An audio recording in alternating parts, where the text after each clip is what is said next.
In 4 years, more Americans died than in World War I, World War II, Korea, and Vietnam combined. Not overseas, not against a foreign enemy, against each other. This was an internal slaughter. It happened in familiar pastures and peach orchards. Brothers who shared a farmhouse childhood pointed rifles at each other across wheat fields. Soldiers walked among the dead and found boys they used to sit next to in school.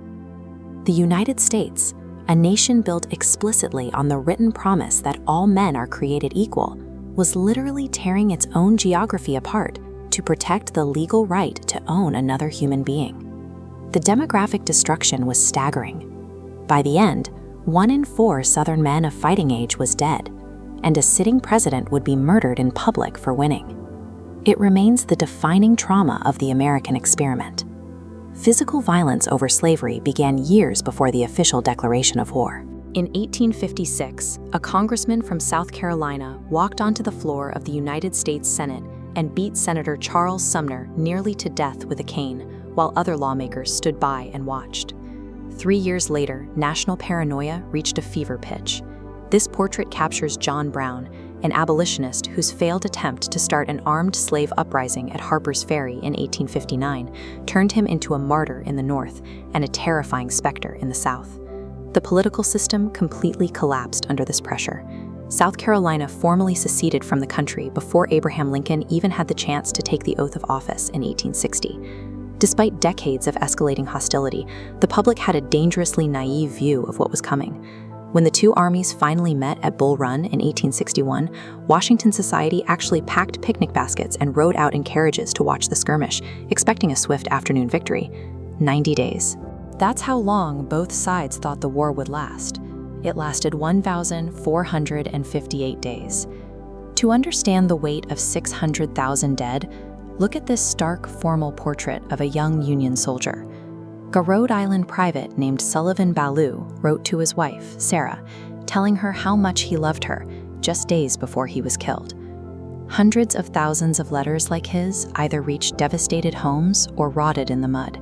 The sheer volume of that loss reached its peak on September 17, 1862, at the Battle of Antietam.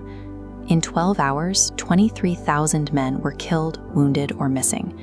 That is a higher American casualty count in a single day than D-Day and the September 11th attacks combined. Look at this wide shot of the battlefield's aftermath. Men fought over a nearby cornfield so intensely that the stalks were shot down to stubble. Survivors recalled the ground being so densely carpeted with bodies, you could walk across the entire clearing without your boots ever touching the earth. Lincoln drafted the Emancipation Proclamation before the battle ended, shown in this original draft. He kept it locked away, waiting for a military victory. Panning down to the decree, he legally declared all slaves in Confederate territory would be permanently free. With that single stroke of a pen, the definition of the conflict shifted. The war had just changed its meaning. It was no longer only about the Union. It was about human freedom. And there was no turning back from that. As the stakes escalated, the destruction spread. Look at this grim photograph of the rocky terrain at Gettysburg. The largest battle ever fought on American soil happened here, almost by accident, beginning when a Confederate brigade marched into a Pennsylvania town looking for a supply of shoes, sparking a cataclysmic 3-day clash.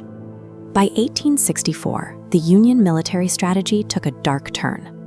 This portrait shows General William Tecumseh Sherman, who recognized a brutal reality. Defeating the Confederate armies on the battlefield was no longer enough.